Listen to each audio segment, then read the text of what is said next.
Big boss Malayalam season 7 തകൃതിയായിട്ട് നടന്നുകൊണ്ടിരിക്കുകയാണ്. Wild കാർഡൊക്കെ കയറിയതിന് ശേഷം wild കാർഡ്സിനെ കൊണ്ട് ഒരുപാട് കാര്യങ്ങളൊന്നും ചെയ്യാൻ പറ്റുന്നില്ലെങ്കിലും അവർക്കൊരു ഓളം ഉണ്ടാക്കാൻ പറ്റിയെന്നാണ് ഞാൻ വിചാരിക്കുന്നത്. അതോടൊപ്പം തന്നെ രേണു സുധി പുറത്ത് വന്നിട്ടുണ്ട്, അപ്പാനി ചേർത്ത് പുറത്ത് വന്നിട്ടുണ്ട്, ശൈത്യ പുറത്ത് വന്നിട്ടുണ്ട്. ഇവരുടെയൊക്കെ പുറത്ത് വരൽ ഫെയർ ആണോ അൺഫെയർ ആണോ എന്നതൊക്കെ ഇപ്പോൾ ചർച്ചാ വിഷയമാണ്. അതായത് ശൈത്യയുടെ കാര്യത്തിൽ എല്ലാവരും അത് പുറത്ത് വരേണ്ടത് തന്നെയാണ്. രേണു സുധി പുറത്തേക്കുള്ള വരവ് ചോദിച്ചു മേടിച്ചതാണെന്ന് പറയുന്നു. ഒരു അബദ്ധം പറ്റിയതാണെന്ന് തോന്നുന്നു. കാരണം വെച്ചാൽ എനിക്ക് ആ എപ്പിസോഡ് കണ്ടപ്പോൾ തോന്നിയത്, നമ്മൾ കഴിഞ്ഞ വീഡിയോയിലും പറഞ്ഞിട്ടുണ്ടായിരുന്നു, എല്ലാ പ്രാവശ്യവും പറയുന്ന പോലെ വീക്ക് ഡേയ്സിൽ എനിക്ക് പുറത്ത് പോകണം, എനിക്ക് വീട്ടിൽ പോകണം, എനിക്ക് മക്കളെ കാണണം എന്നൊക്കെ പറഞ്ഞ രേണു സുധി വീക്കെൻഡിൽ വന്നിട്ട് പറയാറുണ്ട്, ലാലേട്ട അത് അന്നേരത്തെ വിഷമം കൊണ്ട് പറഞ്ഞു പോയതാണ്, അല്ലാണ്ട് എനിക്ക് പോകാൻ വേണ്ടി പറഞ്ഞതല്ല എന്ന് പറഞ്ഞ് അങ്ങനെ സ്ഥിരമായിട്ട് വന്ന ഒരു സംഭവം കഴിഞ്ഞ ആഴ്ച ലാലേട്ടൻ അത് അല്പം സീരിയസ് ആക്കി വീടിനകത്തേക്ക് ചെന്നിട്ട് വാ മോളെ പോകാമെന്ന് പറഞ്ഞിട്ട് കൈയെ പിടിച്ച് മുന്നോട്ട് കൊണ്ടുപോയി. പക്ഷെ പുറത്തിറങ്ങി രേണു സുധി പറഞ്ഞു, എനിക്ക് അവിടെ നിൽക്കാൻ പറ്റില്ല, സുധിച്ചേട്ടൻ മരിച്ച സമയത്തുള്ള ട്രോമ എനിക്ക് വീണ്ടും മനസ്സിലേക്ക് വന്നു, അതുകൊണ്ടാണ് ഞാൻ പുറത്തേക്ക് വന്നത് എന്നൊക്കെ പറഞ്ഞിട്ട് സംസാരിച്ചു. അതൊക്കെ ഓക്കെ, നമുക്കത് മനസ്സിലാവും, ട്രോമ കാര്യങ്ങളൊക്കെ മനസ്സിലാവും. പക്ഷേ ഇറങ്ങിയതിന് ശേഷമുള്ള ഇവരുടെ ചില ഇരട്ടത്താപ്പുകൾ, അതേക്കുറിച്ചാണ് ഇന്ന് നമുക്ക് സംസാരിക്കാനുള്ളത്. അതോടൊപ്പം തന്നെ ആദില നൂറ ഇവരെ സംബന്ധിക്കുന്ന ഒരു വിഷയം കൂടി നമുക്ക് സംസാരിക്കാനുണ്ട്.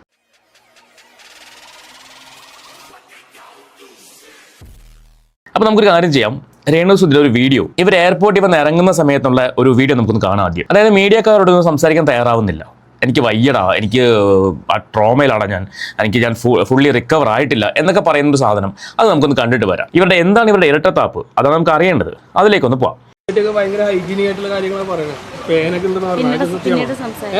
നിങ്ങൾ കണ്ടിട്ടൊന്നും കാണുന്നില്ലല്ലോ, നിങ്ങൾ നോക്കിയിട്ടൊന്നും കാണുന്നില്ലല്ലോ. സംസാരിക്കാത്തതിന്റെ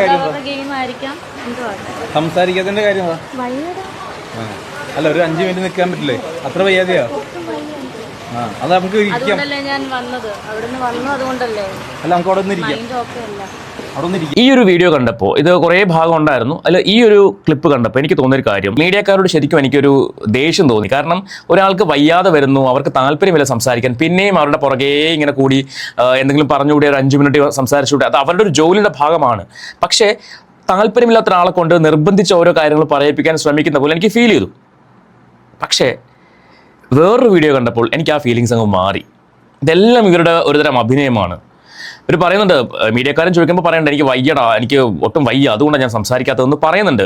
എന്നാൽ കാറിൽ കയറിയതിന് ശേഷം ഇവരൊരു ചാനലിന് ഇൻ്റർവ്യൂ കൊടുക്കുന്നുണ്ട്.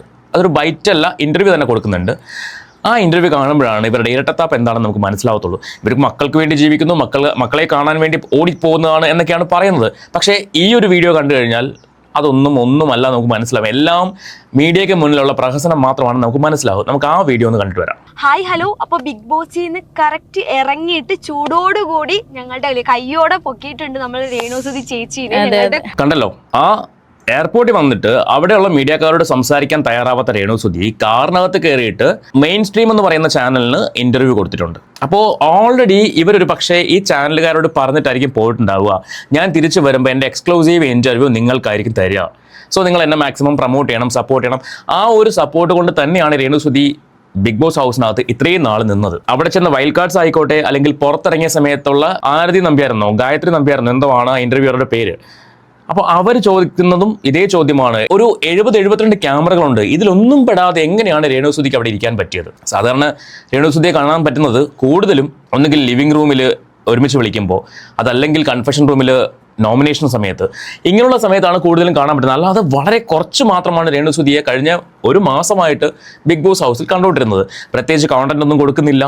ഈ കോണ്ടന്റ് കൊടുക്കാതെ വെറുതെ ഇവരെ പൈസ കൊടുത്ത് ഡെയിലി 50,000 ആണെന്നൊക്കെ പറയുന്നുണ്ട്. അതിന്റെ സത്യാവസ്ഥ നമുക്ക് അറിയത്തില്ല. അപ്പോൾ ഇത്രയൊക്കെ കൊടുത്ത് നിർത്തേണ്ട കാര്യം ഈ പറയുന്ന ബിഗ് ബോസിന്റെ അണിയറ പ്രവർത്തകർക്കുണ്ടോ എന്നത് ഒരുപാട് പേര് ചോദിച്ചൊരു ചോദ്യമാണ്. പിന്നെ എങ്ങനെയാണ് രേണു സുധി കഴിഞ്ഞ ഒരു മാസം അവിടെ നിന്നത്? രേണു സുധിയേക്കാളും ആക്റ്റീവായ പലരും, ഇപ്പോൾ ശാരിക ആയിക്കോട്ടെ, ബിൻസി ആയിക്കോട്ടെ, ഇവരെല്ലാവരും പുറത്തേക്ക് പോയി വോട്ടിന്റെ അഭാവത്തിൽ. പിന്നെ എങ്ങനെ രേണു സുധി അവിടെ നിന്നെന്ന് ചോദിച്ചാൽ കൂടുതലും ഇത്തരം ചാനലുകളുടെ പ്രമോഷൻ കൊണ്ട് തന്നെയാണ് നിന്നത്. ഇത് ഞാൻ മനസ്സിലാക്കുന്ന കാര്യങ്ങളാണ്. അല്ലാതെ ഒരു മാസമൊന്നും ഒരിക്കലും ഇവരുടെ ഇനാക്റ്റീവായിട്ടുള്ള പെരുമാറ്റം വെച്ചിട്ട് ഒരിക്കലും ഒരു മാസമൊന്നും ബിഗ് ബോസ് ഹൗസിനകത്ത് നിർത്തില്ല. ഇവിടെ മെയിൻ സ്ട്രീം ഓൺ എന്ന് പറഞ്ഞ ചാനലിന് ഇവർ ഇന്റർവ്യൂ കൊടുക്കാൻ തയ്യാറായി. എയർപോർട്ടിൽ ഒരു 10 മിനിറ്റ് സംസാരിച്ചാൽ പ്രത്യേകിച്ച് ഗുണമൊന്നുമില്ലെന്ന് മനസ്സിലായി. ഇതാകുമ്പോൾ കാറിൽ ഇവരെ വീട്ടിൽ കൊണ്ടുപോകുന്നു, വീട്ടിൽ പോയിട്ട് ഒരു പ്രഹസനം കാണിക്കാം. ആ പ്രഹസനമൊക്കെ കാണുന്നുണ്ട്, ഇതിനകത്ത് വരുന്നുണ്ട്. നമുക്ക് അതിലേക്കൊക്കെ വരാം. നമുക്ക് ബാക്കി കേൾക്കാം. കൂടെ ഉണ്ട്.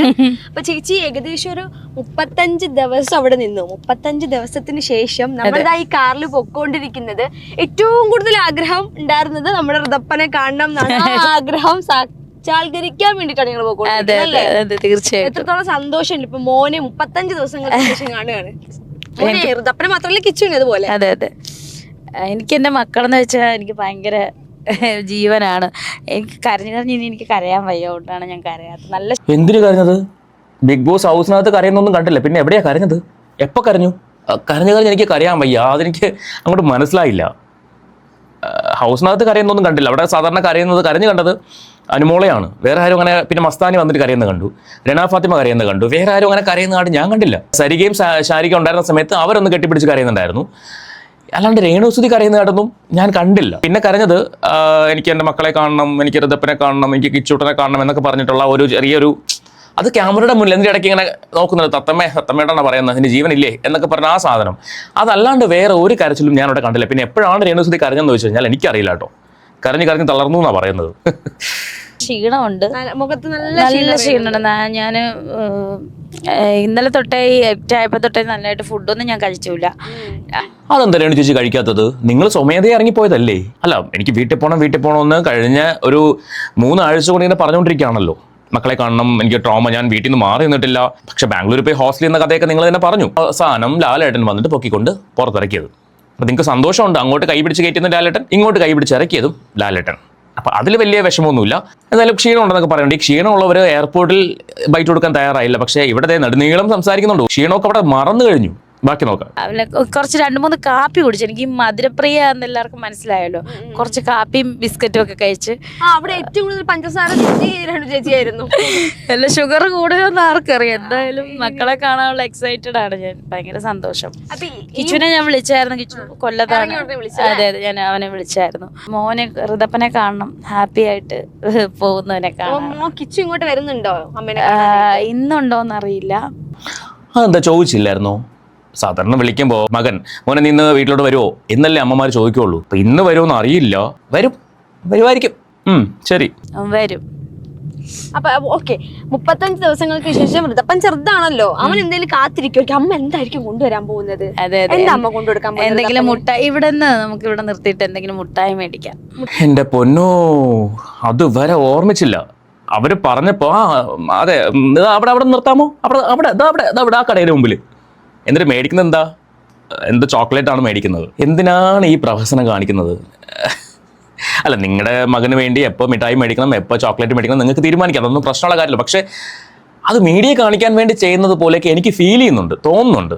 ഇത് എനിക്ക് മാത്രം തോന്നുന്നതാണോ, നിങ്ങൾക്ക് അങ്ങനെ തോന്നിയോ എന്നുള്ളത് നിങ്ങളൊന്ന് കമന്റ് ചെയ്യട്ടോ. First of all happy birthday. ഇവിടെ നിർത്തും. ഇപ്പം നമുക്കൊരു തള്ളു കേൾക്കാം കേട്ടോ. ഹാപ്പി ബർത്ത്ഡേ പറയുമ്പോൾ അടുത്തൊരു തള്ളു നമുക്ക് കേൾക്കാം. ഇവിടെ നിർത്തും. പിന്നെ എന്റെ മാത്രം ബർത്ത്ഡേ അല്ല, നമ്മുടെ മമ്മൂക്കയുടെ കൂടെ ബർത്ത്ഡേ കേട്ടോ. Happy birthday Mammukka. സെപ്റ്റംബർ 7. അതാണ് ഞങ്ങൾ സെലിബ്രിറ്റികളുടെ അതാണ് ഞങ്ങൾ സെപ്റ്റംബർ 7 ജനിച്ച ഞങ്ങൾക്ക് പ്രായം ഏജ് തോന്നിക്കത്തില്ല. അതാണ്. അല്ലേ നെവിൻ പറയുന്ന പോലെ അല്ലേ, എപ്പാ ഏജ് തോന്നിക്കത്തില്ല എന്ന്. മമ്മൂക്കയെ വെച്ച് കമ്പയർ ചെയ്യല്ലേ ദേവിയത്. ആ മനുഷ്യൻ അവിടെ ഇരുന്നോട്ടെ. അമ്മച്ചിയായിട്ടുണ്ട് ഞാനല്ലേ. നല്ല ക്ഷീണമാണ്, നല്ല ക്ഷീണവും കാര്യങ്ങളൊക്കെയാണ്. ബിഗ് ബോസിനകത്ത് പോയിട്ട് ഇപ്പം വന്നല്ലോ, ഇപ്പൊ വെളിയൊക്കെ കാണുന്നല്ലേ ഉള്ളു. ക്ഷീണമൊക്കെ ആയിട്ട് ബിഗ് ബോസിനകത്ത് എന്തോ പറയാൻ വന്നതല്ലേ അത്. ശരിക്കും ഭക്ഷണം ഇല്ലെന്നും കുളിക്കാൻ പറ്റാറില്ലെന്നും ഡ്രസ്സ് മാറ്റാൻ പറ്റാറില്ലെന്നും ഒക്കെ ഇങ്ങനെ പറഞ്ഞു വന്നതാണ്. പിന്നെ ആ ബിഗ് ബോസിനകത്ത് പോയിട്ട് വന്നതല്ലേ ഉള്ളൂ എന്നും ഇങ്ങനെ വളച്ചൊടിച്ച് കൊണ്ട് വെച്ചു. ഒരു ത്രില്ലിംഗ് ആണ് ഞാൻ. ഈ 35 ദിവസം അതിനുള്ളിൽ കിടന്നിട്ട് പുറത്തേക്ക് പുറം ലോകം കണ്ട 35 വർഷം പോലെ തോന്നുന്നു എനിക്ക്. ആണല്ലേ? എന്റെ പൊന്നെ, അപ്പൊ 100 ദിവസം നിൽക്കുന്നവരുടെ കാര്യം സന്തോഷം. അവരെ നിൽക്കട്ടെ, അവരുടെ മെന്റലി ഓക്കെ അല്ലേ അവര്. എനിക്ക് ഓക്കെ അല്ലായിരുന്നു ഞാൻ അവിടെ ചെന്നപ്പം. എന്തോ ഒരു എന്താ പറയാ, സൂചേട്ടൻ മരിച്ച ആ ട്രോമയിന്ന് പെട്ടെന്ന് ആ ട്രോമയിലേക്ക് ഞാൻ വന്നു, ഇടിച്ചു കയറി വന്നു. എന്തോന്നടേ എനിക്ക് മനസ്സിലാവാത്ത ചോദിക്കുക. ശരിക്കും 2-3 വർഷം കൊണ്ട് ഇതിങ്ങനെ കേട്ടുകൊണ്ടിരിക്കുകയാണ്. നിങ്ങൾ ചോദിക്കുമ്പോൾ അവരുടെ ഭർത്താവിനെ കുറിച്ചല്ലേ പറയുന്നത്, എല്ലാത്തിനും ഒരു പരിധിയില്ലേ? സുജയുടെ മറ്റു ട്രോമ, ഈ ലോകത്ത് ആദ്യമായിട്ടാണോ ഒരു ആളുടെ ഹസ്ബൻഡ് മരിച്ച് അവർക്ക് ജീവിക്കേണ്ടി വരുന്നത്? ഇവർ മാത്രമേ ഉള്ളോ? അല്ല, എനിക്ക് അറിയാത്തതുകൊണ്ട് ഞാൻ ചോദിച്ചു പോവുകയാണ്. എത്രയോ ആളുകൾ, മണിച്ചേട്ടൻ്റെ ഭാര്യ, എനിക്ക് ഒരുപാട് റെസ്പെക്ട് ഉണ്ട് ആ ചേച്ചിയോട്. ഇന്ന് വരെ അവരൊരു പ്രഹസനം കാണിച്ചുകൊണ്ട് പുറത്തേക്ക് വന്നില്ല. അവരുടെ ഒരൊറ്റ ഇൻ്റർവ്യൂ, റിയാഷൻ എന്ന് പറയുന്ന ഒരു ചേച്ചി എടുത്തൊരു ഒറ്റ ഇൻ്റർവ്യൂ മാത്രമാണ് അവരെക്കുറിച്ച് ഞാൻ കണ്ടിട്ടുള്ളത്. അത് എന്ത് മനോഹരമായിട്ട് അവർ സംസാരിക്കുന്നത്. ഇത് ചുമ്മാ വീഡിയോയിൽ വന്നിട്ട് പ്രഹസനം കാണിക്കാൻ വേണ്ടി എന്തുവാണ്? എൻ്റെ പൊന്നോ, സമ്മതിക്കണം കേട്ടോ. ശരിക്കും ബിഗ് ബോസിനകത്തായിരുന്നപ്പോൾ ഒരു സമാധാനം പുറത്തുള്ളവർക്കുണ്ടായിരുന്നു, ഒരുപാട് സംഭവങ്ങളൊന്നും കാണണ്ടല്ലോ എന്ന് വിചാരിച്ചിട്ട്. പക്ഷേ ഇനിയിപ്പോൾ അങ്ങോട്ട് എന്താകുമെന്നൊന്നും പറയാൻ പറ്റില്ല. രേണു ചേച്ചി പിടിച്ചക്കെട്ടത്തെ ലെവലിലേക്ക് പോവും, അത് ഒരു സംശയവും വേണ്ട. ബാക്കി നോക്കാം. അതാണ് എനിക്ക് പറ്റിപ്പോയത്. എല്ലാവർക്കും ഓരോരുത്തർക്കും ഓരോ പേഴ്സണാലിറ്റി അല്ലേ. ഇപ്പം എത്രയോ പേര്, ഇപ്പം എല്ലാവരും എത്രയോ പേര് കണ്ടസ്റ്റൻസ് 2-3 അല്ലെങ്കിൽ ഒരാഴ്ചയൊക്കെ കഴിഞ്ഞിട്ട് അവർ തന്നെ എവിക്റ്റ് ആയിപ്പോയിട്ട് എത്രയോ സീസണിൽ അങ്ങനെ ഞാൻ കേട്ടിട്ടുണ്ട്. ഞാനതൊന്നും കണ്ടിട്ടില്ലെങ്കിലും ഞാൻ കാരണം കണ്ടിന്യൂസ് ആയിട്ട് കാണുന്ന ഒരാളല്ല ഞാൻ. ബിഗ് ബോസ് എന്തായാലും ഞാൻ കേട്ടിട്ടുണ്ട്, ഷോർട്സ് കണ്ടിട്ടുണ്ട്. കാരണം നമ്മുടെ ഓരോരുത്തരുടെ മെൻ്റലി ഹെൽത്ത് വ്യത്യസ്തമാണ്.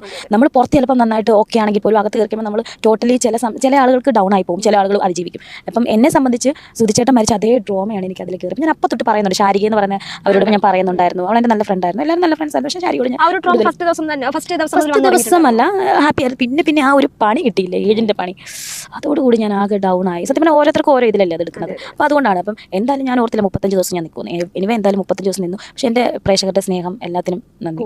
അതെ. ശരിക്കും പ്രേക്ഷകർ ഇവർ വഞ്ചിക്കുക ചെയ്തത്. ഇവരൊരിക്കലും ഒരു ബിഗ് ബോസ് മെറ്റീരിയൽ അല്ല.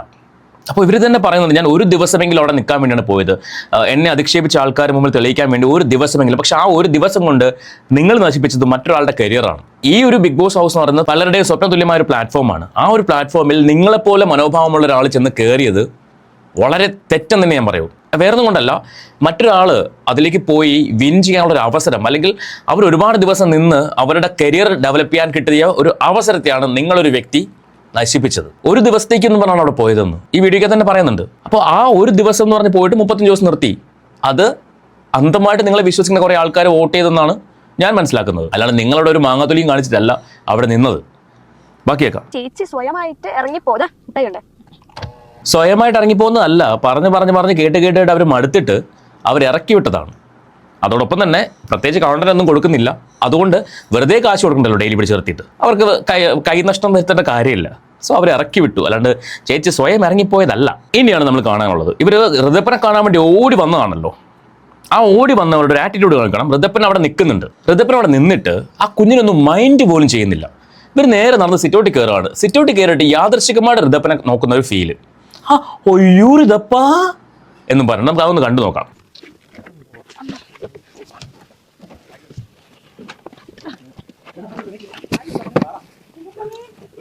കണ്ടോ, ആ കുഞ്ഞവിടെ നിൽക്കുന്ന ഇവരെന്താ കണ്ണ് പൊട്ടയാണോ? ആ കുഞ്ഞവിടെ നിന്നിട്ട് ഒന്ന് നോക്ക് പോലും ആ കുഞ്ഞിനെ ചെയ്തിട്ടില്ല.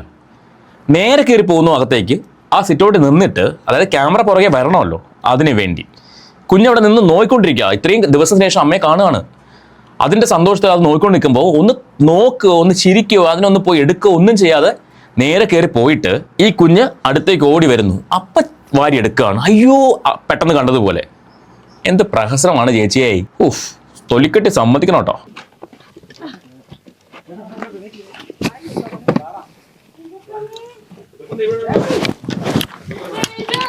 പിന്നെ അങ്ങോട്ട് സ്നേഹപ്രകടനത്തിന്റെ ബഹളമാണ്. അപ്പോൾ കയറി പോയപ്പോൾ ചേച്ചി കണ്ടില്ല. ഇവിടെ മറ്റേ മറ വെച്ചിട്ടുണ്ടായിരുന്നു കാണാതിരിക്കാൻ വേണ്ടി. ഇനിയിപ്പോൾ എന്തൊക്കെ കാണാൻ കിടക്കുന്നു. അപ്പോൾ രേണുസുധിയുടെ കാര്യം ഇങ്ങനെയൊക്കെയാണ്. ഒരിക്കലും ഒരു ഡിസേർവിങ് കണ്ടസ്റ്റന്റ് ആയിരുന്നില്ല രേണുസുധി ബിഗ് ബോസിൽ. ബിഗ് ബോസ് മെറ്റീരിയലേ അല്ലായിരുന്നു. എന്തൊക്കെയോ അവിടെ പോയി കാണിച്ചു കൂട്ടി. ഈ പറയുന്ന സഹതാപ വോട്ട്, അല്ലെങ്കിൽ ഇവരെ സ്നേഹിക്കുന്നു എന്ന് പറയുന്ന കുറേ പേരുടെ വോട്ട് വെച്ചിട്ട് ഇത്രയും ദിവസം പിടിച്ചു നിന്നു. പ്രത്യേകിച്ച് ഗുണമൊന്നുമില്ലാത്തതുകൊണ്ട് ബിഗ് ബോസ് പിടിച്ച് പുറത്താക്കി, അത്രേ ഉള്ളൂ.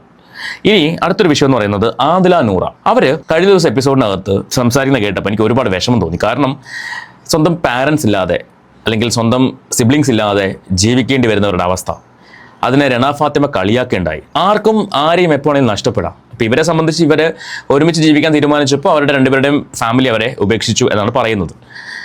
ഇവർ ഒരുപാട് ആഗ്രഹിക്കുന്നൊരു കാര്യം ആ ഫാമിലി ഇവരുടെ അടുത്തേക്ക് വരണേ എന്നുള്ളതാണ്. അതിൽ ഏറ്റവും കൂടുതൽ നൂറ ചിന്തിക്കുന്നത്, അല്ലെങ്കിൽ നൂറ പറയുന്നത്, അവരുടെ സിബ്ലിങ്സ്, ഇപ്പം അതിലയുടെ ആയിക്കോട്ടെ അല്ലെങ്കിൽ നൂറയുടെ ആയിക്കോട്ടെ, സിബ്ലിങ്സ് ബിഗ് ബോസ് ഹൗസിലേക്ക് വന്നെങ്കിൽ അവരുടെ ഏറ്റവും വലിയ അൾട്ടിമേറ്റ് എയിം എന്ന് പറയുന്നത് അത് തന്നെയാണ്, ഫാമിലി റീജോയിൻ ചെയ്യുക. അത് നടക്കട്ടെ എന്നാണ് ഞാൻ പ്രാർത്ഥിക്കുന്നത്. ഭയങ്കര സങ്കടം തോന്നിയത് കണ്ടപ്പോൾ. നിങ്ങൾക്ക് എങ്ങനെ തോന്നിയെന്ന് എനിക്ക് അറിയത്തില്ല. നിങ്ങൾക്ക് തോന്നിയ ഒരു അഭിപ്രായം, നിങ്ങൾ എപ്പിസോഡ് കണ്ടിട്ടുണ്ടെങ്കിൽ നിങ്ങളുടെ അഭിപ്രായം എന്താ വെച്ചാൽ നിങ്ങൾ തീർച്ചയായിട്ടും കമൻറ്റ് ചെയ്യുക. എനിക്ക് ആദിലയുടെ നൂറയുടെ ഫാമിലിയോട് പറയാനുള്ള ഒരു കാര്യം, നിങ്ങൾ ഈ വീഡിയോ കാണുമോ ഇല്ലയോ എന്നൊന്നും എനിക്കറിയില്ല, പക്ഷേ ആ 2 കുട്ടികൾ അവർ പരസ്പരം സ്നേഹിക്കുന്നു, അവർ പരസ്പരം ജീവിക്കാൻ ആഗ്രഹിക്കുന്നു, അവർ ജീവിച്ചു വരുന്നു. ഇനി നിങ്ങൾ വാശി കാണിച്ചിട്ടോ അല്ലെങ്കിൽ നിങ്ങൾ അവരെ മാറ്റി നിർത്തിയിട്ടോ എന്ത് ഗുണമാണുള്ളത്? നിങ്ങളുടെ ഫാമിലിക്കോ അല്ലെങ്കിൽ ആ കുട്ടികൾക്കോ ഒരു ഗുണവും ഇല്ല. അപ്പോൾ അവരങ്ങനെയാണ്, അവരെ ചേർത്ത് നിർത്തിക്കൂടെ? അതല്ലേ മനുഷ്യൻ എന്ന് പറയുന്നത്, ഹ്യൂമാനിറ്റി എന്ന് പറയുന്നത് അങ്ങനെയല്ലേ? നിങ്ങൾ ചിലപ്പോൾ മതപരമായിട്ട് ചിന്തിച്ചിട്ടായിരിക്കാം, അല്ലെങ്കിൽ നിങ്ങൾ സൊസൈറ്റിയെ ഓർത്തിട്ടായിരിക്കാം. നിങ്ങളുടെ മക്കളുടെയും നിങ്ങളുടെയും ജീവിതമാണ്. അത് എങ്ങനെ ജീവിക്കണം, എങ്ങനെ പോകണമെന്ന് നിങ്ങളാണ് ഡിസൈഡ് ചെയ്യേണ്ടത്. നാട്ടുകാരല്ലോ ചിലവിന് വരുന്നത്. അതുകൊണ്ട് തന്നെ അവരെ ചേർത്ത് പിടിക്കുക, അല്ലെങ്കിൽ പിടിക്കണം. ഈ പറയുന്ന ഫാമിലി വീക്കിൽ നിങ്ങളുടെ ഫാമിലിയിൽ നിന്ന് ആൾക്കാരോടെ ചെല്ലണം എന്നൊക്കെ തന്നെയാണ് ഞാൻ ആഗ്രഹിക്കുന്നത്. സോ അങ്ങനെ ഉണ്ടാവട്ടെ എന്ന് ചിന്തിച്ചു പോവുകയാണ്. നമുക്ക് മറ്റൊരു വീഡിയോയുമായിട്ട് വീണ്ടും വരാം. ചാനൽ ഇനിയും സബ്സ്ക്രൈബ് ചെയ്ത ആരെങ്കിലും ഉണ്ടെങ്കിൽ ഒന്ന് സബ്സ്ക്രൈബ് ചെയ്ത് വെച്ചോളൂ. അതുപോലെ ആ ബെല്ലൈക്കൺ ഓൾ ഓപ്ഷൻ എനേബിൾ ചെയ്ത് വെച്ച് ഹൈപ്പും ഒന്ന് കുത്തി പൊട്ടിച്ചോളൂ. കമൻറ്റ് ചെയ്യാൻ പറ്റുന്നവർ കമൻറ്റും കൂടെ ചെയ്തോളൂ. ബൈ.